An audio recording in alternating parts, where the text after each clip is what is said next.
right, if I could have everyone's attention, please, we will call the meeting to order of the Amarillo Local Government Corporation's Board of Directors. I'll let the record reflect a quorum is present. Oh, that's why you called me. So we all have our roles. Sorry, I was trying to sell something. I'd like to welcome everyone. We can all go to my store when we get through. There you go. Harky's got something coming up. I'd like to welcome everyone to today's meeting, and a special welcome to our visitors and guests, and thanks for your patience as we're getting started just a few minutes late. The first item of business on the agenda is the approval of the minutes. We actually have two sets of minutes to consider. One from the joint meeting that was conducted at the Amarillo City Commission on May 31st, and our regular first meeting in the month of June, which occurred on June 1st. The minutes were included in your packet. Are there any additions, corrections, or deletions to consider for either set of minutes? I would entertain a motion for approval then. So moved. Second. Been moved and seconded, the minutes be approved. Those in favor indicate so by saying aye. Aye. Those opposed, minutes are approved. Thank you, Senator. Sorry. Item number 3, as we continue to learn and come to understand as a body and as a community about how we might go about moving the downtown action plan forward, we are continuing to educate ourselves. And Joe presented a very similar presentation to the Amarillo City Commission yesterday in terms of the tools that have been identified, as Howard Cosell would say, the plethora of tools that are available for such projects. He's here to, along with David, to present the tools that have been identified as possible sources for the downtown projects. And then we will also, later on in the meeting, hear a presentation on the draft, the market and financial study that's underway concerning the city. So, Mr. Ash. Thank you, Mr. Chairman. Good afternoon, all. The project that we've been talking about for some time has, as we all recognize, has a number of components. It's very complex. One of the elements that we've anticipated is the public-private partnership is the need to discuss why a public and private parties get together. Also, the funding tools that are available, programs from a federal, state, and local level that can be utilized to help bridge any gap that may exist. So what I wanted to do was go over a presentation today that accomplished a couple of goals. There are a couple of things we wanted to discuss. Review the basic premise for a public-private partnership and the conditions for providing a positive recommendation for proceeding on this project. If we're going to do a public-private partnership, we need to understand why it is the private sector would not move forward with the project in a public-private partnership and why the public would participate, and then how that relates to a positive recommendation. Lastly, because you're talking about a partnership and there are public funding tools, we want to talk about a review of the ones that are presently available. So the sections we've broken the presentation down into is the private investment, the role of government, public-private partnerships, the fundamentals, a summary of the public sector tools that are available, and also a presentation summary. So for private investment, it's pretty simple. People go into business, people make private investments because they want to make money on that investment. They want to get a return on that investment, and they want to get a return of that investment. Ultimately, that's their goal. People invest to make money. If there's not a risk-adjusted rate of return, if something is perceived to be too risky because you're not going to get a return for the risk that is going to be incurred, you're not going to make an investment. Or if the money can't service the investments being made, you're not going to do that. So the private sector goes in and they do a market assessment. They take a market assessment analysis, they look at the market feasibility. Is there a market? Are there enough customers? There's enough revenue that's going to come off this project. Where's the site? Even if you have customers in the area, is the site feasible? From a construction standpoint, from a servicing standpoint, a number of things. The financial feasibility, what can we attract as far as capital? All those things go into a decision where you bring them together, there's a go, or there's a no-go, or there's a restructuring of the overall project to make a decision. The components of the private sector, and this is relatively, and I'm going over a lot of basic things for a lot of folks, but I think it's important to come back to these fundamentals because oftentimes you hear in the public side, there are comments from the general public of why are we doing this? What's the reason for a public-private partnership? And essentially what you're looking at from the private side is that they bring their money to the table, two basic concepts: what they can borrow through debt and what they invest in equity. The equity attractive. To determine how much equity they're really ready to put into a project, they take a look at the operating revenues they're going to be thrown off by the project. They subtract the operating costs from that issue, and that gives them the cash flow available for debt service. Then you, in basic concept, you subtract the debt service, and that's the amount of pre-tax cash flow that's available to service the equity. When you take that and you divide that by their return on investment that's required, that tells you how much money they can bring to the project from an equity investment standpoint, in simple terms. The required equity says, okay, now we know how much money we can bring to the table. The debt side of it says, if I'm going to be a bank, in simple terms, that's going to loan this project, there's a cost for construction. They may do it on a loan to value, they may do it on a debt coverage ratio, they may do it through some means of assessing the financial situation of how much debt that they're willing to provide in that project. When you determine the amount of debt, you subtract that from the construction cost, that tells you how much equity is required on the other component to make the project work. If you take the equity required, equity attracted, and you subtract that from the equity required, there's either going to be a surplus or a gap. If there's more equity attracted than is required, there's no problem. This should be a private transaction. If there is a gap because there's more equity required because you can't bring enough debt and equity to the table, that's where the gap is. So the project is not going to proceed. People say, why is it that things are not moving forward in a specific area? It's because there's a risk tolerance, there's a number of things that feed into these numbers that determine whether or not the project can be funded by the private sector. So how does that relate to the role of government? And why aren't the government involved in public-private partnerships? As we all remember from civics, the role of government includes a number of things. Life safety, you're looking at the offered responsible city government operation. This is done from a local government perspective because you can take this perspective from a county level, from state, and so on and so forth. But from a local level, to create a stable, predictable environment, when businesses look to invest on a macro level or where have you, they're looking for a place where they can invest in stability in their environment.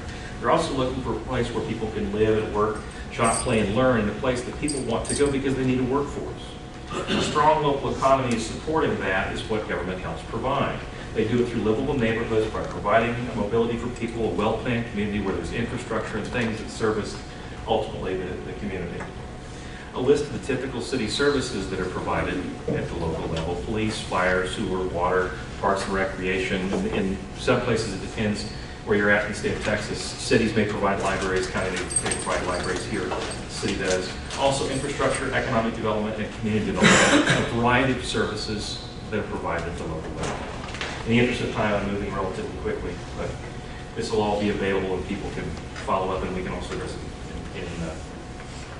in questions. Communities, cities, get their revenues from typically three sources. They get them from property tax revenues, from fees, and from other types of revenues like sales taxes, hotel occupancy taxes, rental car taxes, etc. Across the state, the balance may be a third, a third, and a third. In a number of communities like Sugar Land and places like here where you have a significant sales tax base, you may have operations funded more from the sales tax base because it's a regional center that creates a greater source of revenue. But in the end, government has to pay for itself, and these are the sources of revenues that they typically rely on to fund them. That leads to economic development and public-private partnerships, because the goal as a community is how do you make these sources of revenues as stable and as growing as possible to provide the best value of services. And if you're trying to reduce one of those costs, the property tax rate, by providing through other means, or you're trying to stabilize those to ensure that you have the greatest amount of stability versus fluctuations, you're looking to make investments that provide a more stable and growing economy. One of the things that you're looking to do is increase the opportunity for businesses to invest, and businesses more and more are not just looking for a place where the cost of labor is one thing, but where they have a place for their employees to do things outside work. So quality of life initiatives start to play in economic development. Public-private partnerships. So ultimately, when the public sector starts to look at a project, they look at it to determine whether or not they have a need, a community need that is going unmet, be it a business attraction need, may a desire, what have you. And they want to want to undertake a project, but it may not fit their capacity of services, it may not fit their capacity of expertise, it may be more than they're willing to pay on their own, so they look for a partnership. Private side, as I've described, is looking for its return on investment. So a public-private partnership is where each party wants to accomplish a project. Each of them has a goal. Neither one of them wants to move forward or can justify moving forward on their own. Each of them will receive a benefit and should receive a benefit commensurate with their investment, a return on investment, or there's no reason for them to participate. Each one of them has inputs and approvals. Neither one is signing over their rights to the other. Now, I'm not here to tell you that that does not happen and that there are communities that have been taken advantage of in this process. They have. But that's not a good public-private partnership, and that's not certainly something that the communities want to consider. So you each have defined roles and responsibilities. For the return for the community side, if you look at those streams of revenues, outside that, there are both tangible and intangible benefits. The tangible side we've talked about, that stream of revenues from the sales taxes, from the property taxes, from the fees that can come back from the project. There are also intangibles. Does it fill a community need? Think about when you build a park. How many times do you go and look at what the return on investment of the park? But it is an intangible benefit that the community receives. And a community park is what helps drive some of the benefits for subdivisions and other things like that, because there's places that people can go and fill a need. In Sugar Land, where you've seen the presentation on Town Square, one of the greatest benefits that we could never measure and did not measure was that intangible, that iconic structure that became Town Square, the benefit that allowed us to bring Minute Maid to the table. The indirect impacts are the amenities, the activity centers, the inducement surrounding development. One of the things that you're looking at is in Waco, where there was a perception of crime. By creating development and bringing people to the area, it created activity in the area and actually improved the overall surroundings. It maintains the community's perception in a market. Some people saying, let me give you Frisco as an example. Frisco made inducements to attract a Walmart. They gave inducements to attract limited service hotels. Neither one of those are typically what you would think of as a reason to invest, because those things can sustain themselves. In this case, they were looking at the indirect impacts, because those businesses could locate down the street in Plano, and they would rather have those revenues coming to themselves than down the street. So there's a number of reasons why communities invest in public-private partnerships to get a return where in some cases it could be justified, but they weren't going to get it, so there was an opportunity cost to that. Ultimately, the public sector participation is governed by the simple equation. The benefit that the community receives has to be greater than or equal to the direct benefits and the indirect benefits. Excuse me, the gap. If the benefit has to be greater than, the benefit has to be, of these things have to be greater than the cost of participation. So when you look at this, the public and private sector participate in a couple of different ways. Ownership in a project, when you look at the stream of participation, can switch. In a private project, the ownership is private. In a public project, the ownership is public. In a public-private partnership, it can switch depending on the needs of the entities. The investments on the private side, they're all private. On the public side, they're all public. In the mix, it depends on what fits the nature of the project. People will ask you, what's the typical amount of investment that happens in a public-private partnership? The answer is, there isn't a typical one, because it depends on the nature of the project, the location, and everything else. What's constant is there has to be a benefit received by both parties that meets their needs.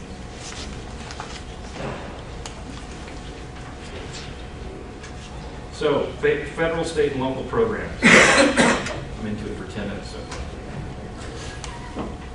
Like 3 hours left? Got 3 hours left. Thank you. Okay. Federal programs. There's 3 that we're going to talk about. There are others. One thing I want to tell you about is the purpose of this discussion is not to talk to you about specific amounts or to tell you that any one of these elements has been decided. It is simply about providing information so that people can be aware of the variety of tools that could be considered. We focused in on 3 federal tools that may be appropriate. Historic tax credits, new market tax credits, and EB5, which is, I think, received the most press of recent. Historic tax credits, pretty simple. All of these programs seek to accomplish one of the goals of capital investment and creation of jobs and stimulating the economy. Historic tax credits have an additional goal in that they're trying to maintain, revitalize existing buildings to preserve the history of an area. It's a process that has three parts. It's from the Federal Park Service. The project itself, or the program itself, you start with the state government, the State Park Service. You go through an application, you have to define the project, they have to review it to make sure it qualifies, and they come back for the second phase and tell you what you need to do to be able to receive the tax credits. Then you have to build it, then you have to prove to them that you built what was required to be built, and once that third process is signed off on, then you're eligible to receive the tax credits. The tax credits are sold on the market. It's because what you're doing is you're creating a value for a tax credit, and you're taking a lesser amount, saying, here's a tax credit that can go to the marketplace. So we're going to go do this, and that creates a stream of revenue. The benefit is, creates an equity investment to reduce the gap. So one means is revitalizing historic structure. One means of attracting capital to the table is through historic tax credit. Joe, what constitutes a historic structure? There are a number of things. Prior to 1936, I think it was 1936, 1939, automatically can qualify. There are other things that they have to go through to determine whether or not the building will qualify. So there's a series of criteria that are very specific. If the Herring, for example, would qualify under this for to receive historic tax credits, assuming that you go through the process. Do they all have the same value? Or it just depends on the project and percentage of? Depends on the project, and there are some specific guidelines. I think it's up to 20% is the maximum that you can receive. Typically, they have to be 50 years old or older. I mean, at a minimum. At a minimum to be able to qualify. Which, in this case, the structure that we're looking at would certainly qualify. A general election, I think I listed yesterday the public vote. The public vote has a different connotation than a general election, or can have a different interpretation. In this case, you're talking about a general election. The connotation there is that it would require an election where the general public had a vote. One is not required for this tool. New market tax credit is similar. You're trying to spur growth. You're creating a tax benefit. What you're doing there is you're looking at areas which qualify for economic reasons to receive a tax credit, to spur investment in areas that have certain advantages or disadvantages. The process is there are certified development entities that go through a process to be able to qualify to apply for tax credits. The tax credits are allocated each year, and that allocation process comes on the applications because what they don't want to have happen is from this group of tax credits available at the federal level to allocate them to people or groups that are not using them. So they go through to demonstrate that there's the opportunity to deploy those tax credits, and then those entities identify the projects, go through an application process. There's a 7-year window that this project has to be viable to receive these tax credits. Like historic tax credits, they can be sold in the market. The benefit here, again, is that it creates a source of revenue that can go to the project to reduce the gap. Simple approach, or simply summarized. A general election is not required for this project. It's a federal program. EB-5 is something we've talked about over the last couple of days. We've had several presentations on it. Essentially what happens here is the federal government has a number of visas that it issues each year. They created a program in the 1990s, and then it made some changes in the early 2000s, where individuals, I'm just going to get a cookie. oh, it's happening again.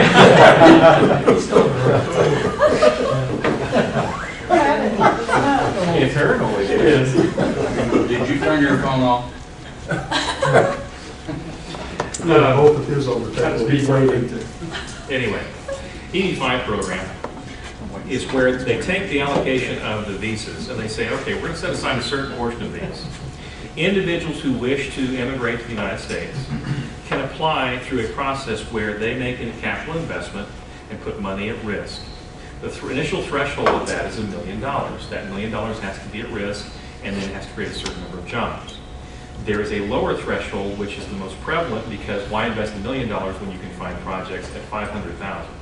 So you invest $500,000, rural areas and certain areas that meet economic factors can qualify for a $500,000 threshold. That's the most common that's being used today. There's approximately 200 either in the works or already in existence of regional centers that are in existence to apply for those credits or for those visas.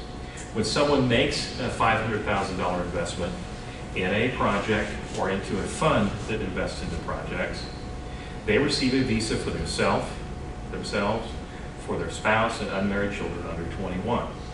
This allows them access to come to the United States. What's important to note here is a couple things. You don't bypass. It's not the fast lane at Disneyland where you get to pass through things and you don't go through a process to validate you're a type of individual that you should be in the United States. You still have to go through those background checks. Additionally, the source of funds for that investment also has to be validated because they want to make sure that that's valid investment funds. The benefits to the project is that what happens with these regional centers is they consolidate. They have an arm which goes out and finds individuals that are wishing to make an investment. They consolidate those dollars, the number of jobs that are created, and they make investments, just as you might think of as a private placement, where there's a private investment that's coming into a project, where they make an investment into an area. So instead of just one $500,000, you're consolidating a number of people to create a pool of funds that could invest in a project. The importance here, again, is it does not require the individuals making the investment to locate an area with a project. Typically, that does not happen. You're going to see people coming to the East Coast or the West Coast or certain larger metropolitan areas when they integrate. Some people actually do go through the program because they have investments throughout the United States. For example, if they're in China, they may have some operations here where it allows them easier access to visit those investments. There's a number of reasons why people go through the process, but it's important to note that one of the companies we've been talking to, Civitas out of Dallas, their average net worth of their people they're seeing from EB5 investment is $8 million. So you have a group of people who are successful in their own countries, who wish to come to the United States and make an investment, put money at risk, that creates a capital flow that allows to be drawn upon for projects like this. A general election is not required here as well. Now, is this a program that's been used in this area or this region before? Thank you for reminding me. Yes, it has. I understand that it has been applied up in some of the dairy operations in the Panhandle. It's also been in Dallas. There's a number of places throughout the state where it has been applied. But specifically in this area, I understand that there's a number of dairy operations which have benefited from this type of project. State programs. Going to focus on 3. There are others, but let's focus on these 3. Enterprise Zone, Neighborhood Empowerment Zone, and State Rebate. The goal of the Enterprise Zone, again, common, you're trying to create jobs, capital investment, emphasis on distressed areas that have had economic disadvantage. One of the benefits it automatically creates of this project when you create an Enterprise Zone, that automatically creates it as a reinvestment zone for allowing tax abatement or tax income financing. A general election is not required. Neighborhood empowerment zones, similarly, this is an area, a lot of times they focus on low-income housing for neighborhood empowerment zones, but it has other benefits that allows you to use rebates to a project of ad valorem taxes or sales tax to benefit a project. It's a means of providing those resources. The fact of the matter is that through other local programs, you can still provide some of these benefits and other means. You'll find in a number of these projects, the manner in which they can be applied can be accomplished in a number of different means. So you'll see that as you look at the combination of these tools, that's why there's been no decision that's been made, is because some of them you're trying to match the programs with the projects and what's the most efficient, effective, and appropriate means of applying the tools to make the projects work. A general election is not also required for an empowerment zone. This is an important one for this project, state rebates. State law allows that for some qualified hotel projects, that project can receive a rebate of state hotel occupancy tax. Hotel occupancy tax is if you go to stay at a hotel, you pay your hotel room rate, and then there's a occupancy tax that you pay. Part of it goes to the state, and the city, if they levy one, you go part to the local community. The state will allow for a rebate of those taxes off of that property to be reinvested into the hotel project. There's a limit of about 10 years that rebate can come back, but that is a source of funds that the people who are staying at the hotel are basically helping to pay and fund, in addition to the revenues that come off it to fund operations, that you can capture some of those state rebates, and include the sales and use tax that goes to the state, which is 6.25%, where local is about is 2%. It allows you to capture some of those funds off that project to help fund its construction. An election is not required for this either. You'll see there's a wider array of local tools we're focusing on. Chapter 380, the Local Government Code of the State of Texas allows that cities, this is the broadest economic development tool that exists for cities. Its companion for counties is called Chapter 381, but that's not important here. Chapter 380 basically says if you find that there's an economic development project or program that you want to invest in, that you can provide grants or loans or other inducements of services to promote the economic development activity. So you define that it has, there's a finding that is made that this promotes economic development. You establish a program for what that purpose of that economic development tool is, and then you can utilize those funds. The approvals must be done in an open meeting, and the expenditure of any of the funds that you would use for the program has to be budgeted. So if you were going to take a project mid-year that wasn't budgeted, the community would have to make a budget adjustment. The sources of funds are varied. You can use direct funds out of the general fund. You could issue debt. There's a number of means by which you could apply these funds. Sales tax for economic development. There are two areas where this exists, 4A and 4B. The sales tax for economic development, the original one, the 4A, was created 1979, I believe it was, and then modified in the late 80s. Essentially, what it does is it collects a sales tax that is applied for economic development purposes. You already have one here, the Amarillo Economic Development Corporation. It is for typical economic development projects. It is most restrictive of the two, and it doesn't do quality of life. You're going to see a list of projects here in a minute, the typical type of things that a 4A engages in, which you'd be familiar with here already with the AEDC. But the one thing that I would note is that you can expand the authority of a 4A corporation through a general election. A general election is required to create the 4A in the first place, and then if you want to expand the use of the corporation beyond the typically allowable uses, you can do through elections. To have a 4A, do 4B type projects, and we'll talk about what those 4B type projects are in a little bit. The allowable Joe, uses. a specific project, 4A being used for 4B purposes, can it be a category of project? Yes. As well? In fact, when we did ours in Sugarland, we did streets and roadways. Okay. So we did a US 59 through a vote of the public when actually it was created. And so you can do a category of expenditures with certain limitations. And two things limit that.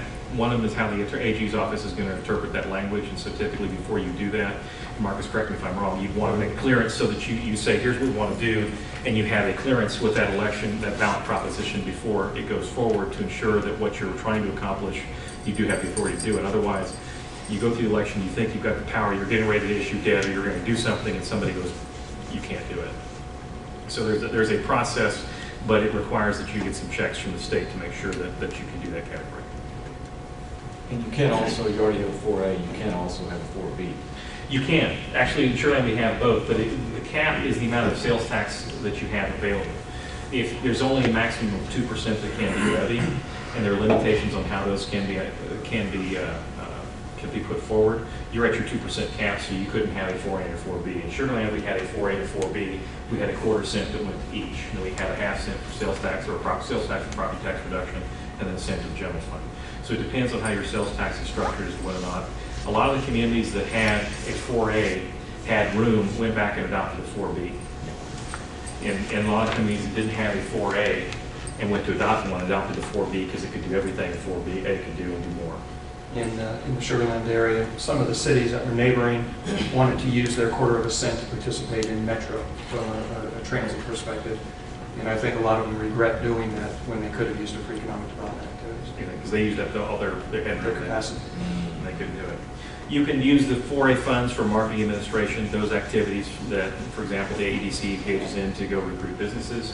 Targeted infrastructure improvements that promote economic development. You could do a major arterial that goes to industrial park, but you wouldn't do a street and roadway that went to a subdivision, as an example. Primary job training facilities by institutions. A few weeks ago when we were here, we saw an example of that where the AEDC was investing in Amarillo College in a job training program. Again, a general election is required to create a 4A, and then you can have an election that will allow you to do 4B projects. The board of the 4A is 5 people, and then there's very little restrictions on who gets appointed. The 4B can do everything a 4A can do, but it has a limitation of 7 people on that board, and there's a limitation of no more than 4 of them can be city officials or city employees. There are also limitations on the residency requirements and other things for 4B. But it can do quality of life projects. One of the other interesting things is before you can undertake a project type, you have to hold a public hearing. Before, even if a budget is adopted, after the budget is adopted, you're ready to move forward, you have to hold a public hearing, and there are requirements that people can challenge those types of projects. A vote of the general public is required to create a 4B. Examples, when you talked about you asked what kind of categories, here are some categories. You can do professional and amateur sporting athletic facilities. You can use entertainment, tourism, and convention facilities. You can do airports, affordable housing, water supplies, public parks. One of the biggest things that people will use it for, and Sugarland, we did a lot of our Parks and Rec, was created, was funded, the construction was funded by the 4B, and then the operations were funded by the city. We did, another example, Museum of Natural Science was another project that we did with our 4B. Joe, if you already have the 4A, has anyone ever gone in and had the vote to change it to a 4B since you can do more? Good question. It's very complex. If it gets voted down, you still keep the 4A. The short answer is no. Is that you basically have to have an election. It's not a simultaneous where you get to swap it. Right. You have to basically remove the 4A tax, and you have to have another election to adopt the 4B tax. But not that conversion, You risk losing it. and so people typically don't do that because they risk the loss of an existing tool. Right. And so until there's a legislative fix for that, typically that's not done. Is that correct? I agree, Joe, and it's even more complicated if your 4A has outstanding debt. It has to Almost be a definitely. winding up process. Yeah, then you have to figure out what bonds and what the covenants of the bonds are, and when it can wind down. And how you pay back those funds. Yeah, and in fact, that's because we actually Lose your looked at revenue. that. It's at one it's not point. impossible, but it's a chore. I There's a assume lot- it would be there's a more lot to common consider. just to consider a project or a group of projects from the 4A to. So, well, that's why you have the ability to have an election that expands the authority of a 4A to undertake certain 4B projects. So essentially, what Without you're doing- putting the A at risk. exactly, because what you're doing is you're expanding the authority. You don't lose it if it falls away, and you're accomplishing essentially the same thing. The voters are just as